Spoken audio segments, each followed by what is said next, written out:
just asked if they Looks get like a bigger. rather violent bird. Are you ready? Gobble. Oh, there you go. I just want to tell you this very important. You are hereby unconditionally partnered. Praise the Lord. Praise the Lord. That's good. Beautiful. That was nice. Who would want to harm this beautiful bird? That's great. That's great. Thank you very much. Fantastic job. Thank you very much. Thank you very much, everybody.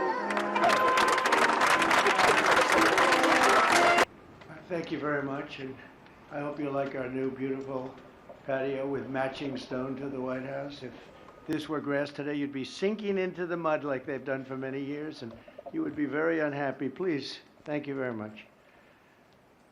This was a big day. It's a pardon day for a very important beast. On behalf of the First Lady and the entire Trump family, I want to wish all Americans a very, very happy Thanksgiving. It's a great time of the year, and our country is doing really well, economically, like we've never done before. Today, we continue a time-honored American tradition. Well, that's a well-trained turkey. See how happy he is? In a few moments, I will grant a full, absolute, and unconditional presidential pardon to two handsome Thanksgiving turkeys, and this is their lucky day. This is a lucky day for them. But before going any further, I want to make an important announcement, because you remember last year, after a thorough and very rigorous investigation by Pam Bondi and all of the people at Department of Justice, the FBI, the CIA, the White House Counsel's Office, and the Department of Everything. We have a Department of Everything. You know what that is? I think that's called the White House. Into a terrible situation caused by a man named Sleepy Joe Biden. He used an autopen last year for the turkey's pardon. So I have the official duty to determine, and I have determined, that last year's turkey pardons are totally invalid, as are the pardons of about every other person that was pardoned other than, where's Hunter? No, Hunter's was good. That was the one pardon, Pam, that was good, right? The rest of them are all invalid. I don't know what the hell you're going to do about that, but that's, now we're going to take a little of the joking. That is a mess. But they're hereby null and void. The turkeys known as Peach and Blossom last year have been located, and they were on their way to be processed, in other words, to be killed. But I have stopped that journey, and I am officially pardoning them, and they will not be served for Thanksgiving dinner. We saved them in the nick of time. This one has plenty of time, but they were saved in the nick of time. We're thrilled to be joined today by Vice President J.D. Vance, Second Lady Usha Vance, their daughter Mirabelle, and along with Attorney General Pam Bondi, Secretaries Marco Rubio, Scott Bessent, Pete Hegseth, Brooke Rollins, Howard Lutnick, Linda McMahon, Scott Turner, Administrator Lee Zeldin, who's done a great job. A nuclear power plant gets approved in less than a week. Okay? I'm only kidding, but pretty close to that. And we have more. Where's Lee? Stand up, Lee. One of my great superstars. Thank you. It used to take 20 years before you got rejected when you put in an application. Now we're doing them in a matter of weeks, right? And that's why we have the biggest plants anywhere in the world. We're leading in AI. We're leading in everything. Our auto plants are pouring back into our country. Wait till you see the jobs coming with them. But many of them are under construction, but Lee's done a great job in getting those approvals. I appreciate it very much.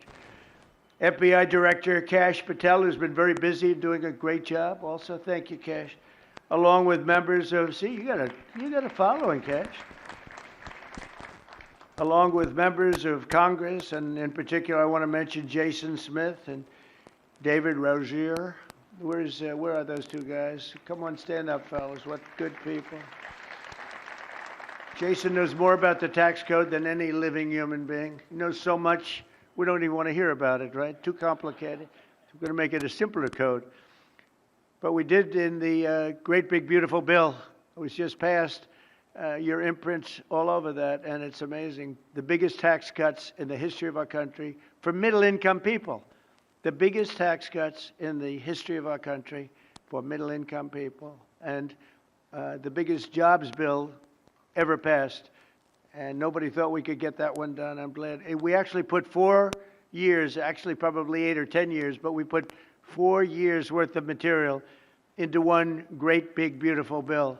So that worked out very well, and I want to thank everybody for working on it. JD, that was a great, well, you know, we were going to do it in small bills. We're going to have 18 bills and do it along the process. I'm glad, Scott, that we got it done, because dealing with these Democrats, I think that was our one shot. But we have it all in one great, big, beautiful bill. Thanks as well to the chairman of the National Turkey Federation and the CEO of Butterball. That's a big deal. Jay Jandren. Where's Jay? Thank you. Stand up, Jay. Thank you very much. Along with his wife, Leslie, and their 3 children, as well as the farmer who raised these 2 magnificent birds, Travis Pittman and Wayne County, North Carolina. I won Wayne County by a lot. That means you had to vote for Trump, I think. I won by 92%. I like Wayne County. They're doing all right, right? And this is like a record-setting turkey that's going to be saved. The turkeys being pardoned today go by the names of Gobble and Waddle. When I first saw their pictures, I thought we should send them, well, I shouldn't say this. I was going to call them Chuck and Nancy. But then I realized I wouldn't be pardoning them. I would never pardon those 2 people. I wouldn't pardon them. I wouldn't care what Melania told me. Darling, I think it would be a nice thing to do. I won't do it, darling. These are 2 of the largest turkeys ever presented to an American president, over 50 pounds each. It's the largest we've ever had.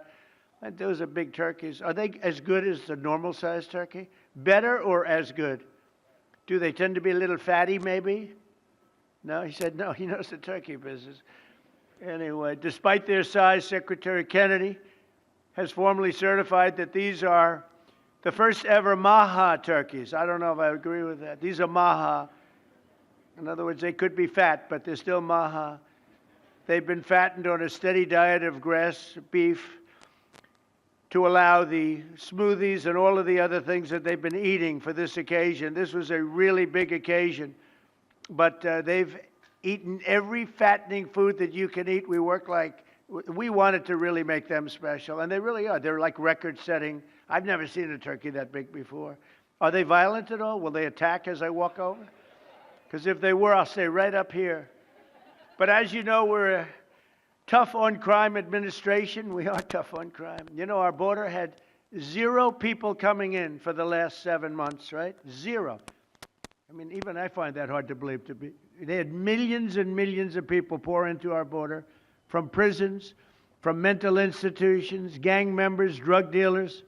They poured in to our country like we were stupid people. We're not stupid people anymore. But nobody's ever seen anything. The job that they've done on the Tom Homan, Kristi Noem, the whole group, the job they've done on the border is almost like a miracle. We have. And the people that make these statistics that said 0, they've said 0 for the last 7 months. It has to be like a few people got in, but they say 0. And they're radical left Democrats to do the scoring.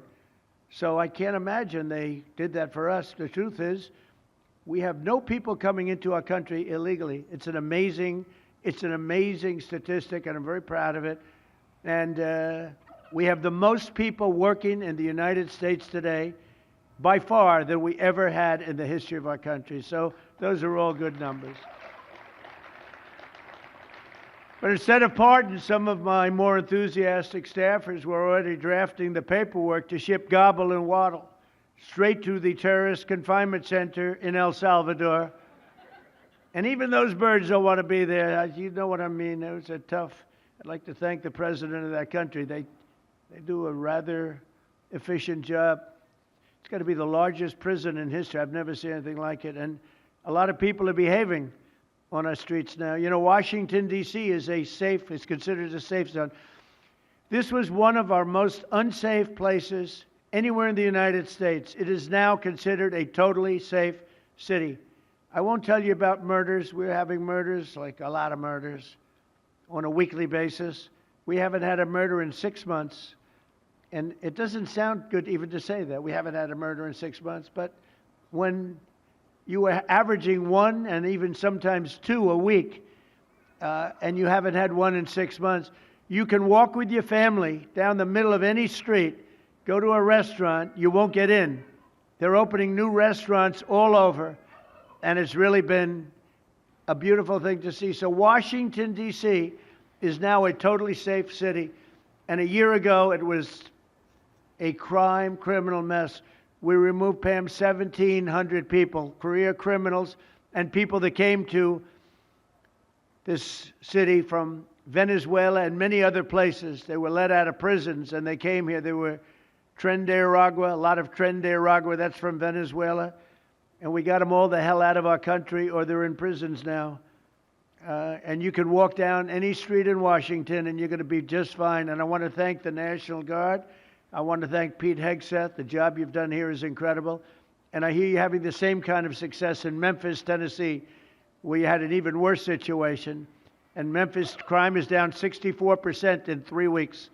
And by the time you have 4 or 5 weeks, you're going to have it down almost where there won't be crime. And we could do that in Chicago, by the way, if they would let us. If the mayor was a low IQ person, but he should understand this. This is a very serious thing. You saw all the crime that took place last night, the night before. The woman with the burning, they burned the woman. To be talking about that now, they burned this beautiful woman riding in a train. A man was arrested 72 times. 72 times, think of that. And they'll let him out again. The liberal judges will let him out again. But we're ready to go. You know, we've been moving toward Chicago. We have a governor that thinks it's wonderful that only like 7 people were killed this week. But we are moving toward doing it, and we're going to, if crime gets, it's horrible what's happening in Chicago.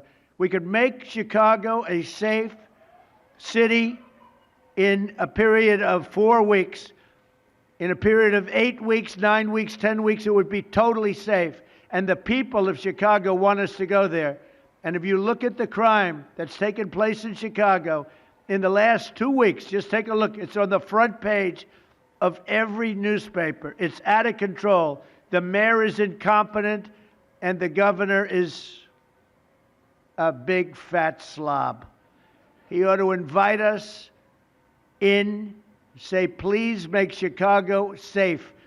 We're going to lose a great city if we don't do it quickly. Make Chicago, we'll do the same thing as we did in D.C., the same thing as we did everywhere we've gone. It's become almost instantly safe. And I want to do it in Chicago. So Governor Pritzker, if you're listening, let's get your act together. Invite us in. We're going to make your place so safe. You're not going to have these crimes that are making the newspapers and the front page of every newspaper and television story, news story. We'll make Chicago a safe place very quickly.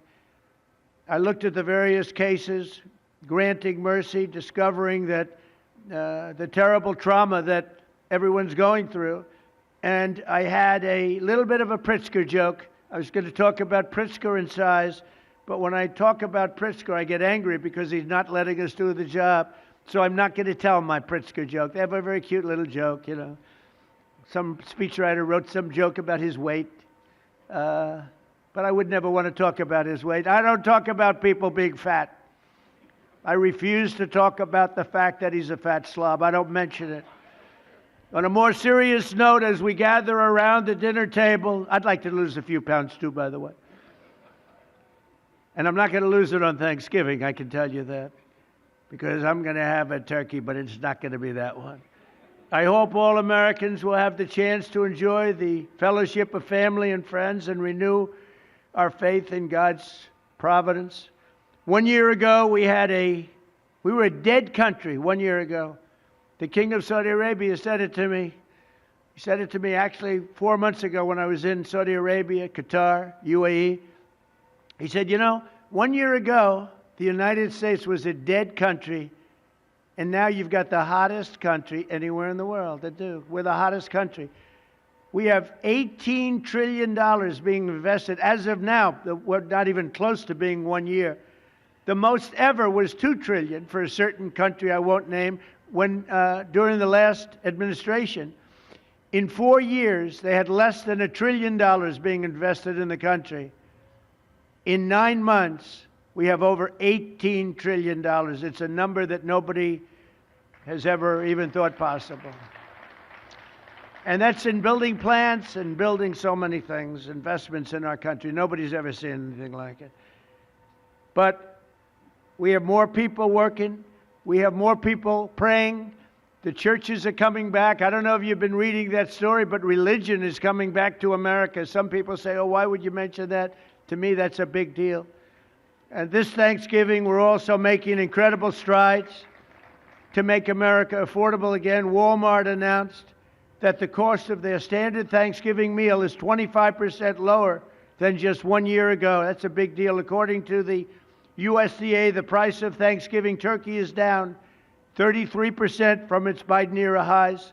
Potatoes are down 13%. Ham is down 15% compared to last Thanksgiving. So we are down to a level that we haven't seen in a long time. Egg prices are down 86% since March. And gasoline will soon be hovering around $2 a gallon.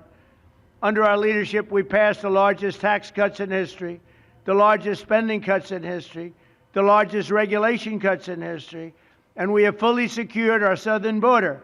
I've also ended 8 wars in 9 months, and we're working on that final war. It's not easy, but I don't know. I think we're going to get there. 25,000 soldiers, Ukraine, Russia. In the last month, 25,000 soldiers have died.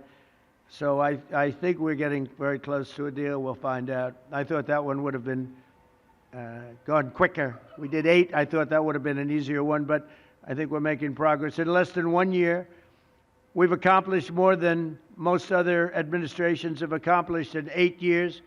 And this is a very special Thanksgiving. We thank God for His many blessings and the great success that this country has seen in the short period of time. We draw strength from the love of family and friends, and we express our undying gratitude for the men and the women of the United States Armed Forces. We love them. We pray that peace and prosperity will continue to bless our land, and together we'll really just keep this great drive going to make America great again. MAGA, I think it's the greatest expression in the history of politics. Make America great again. So once again, Melania, thank you for doing such a great job and being such a great First Lady. And now let's go and give Waddle. Waddle, by the way, is missing in action, but that's okay. We'll pretend Waddle is here. The gift that they've been waiting for. And I'll move over and I will just say very nicely, Gobble your pardon. Come on, let's say it in front of Gobble.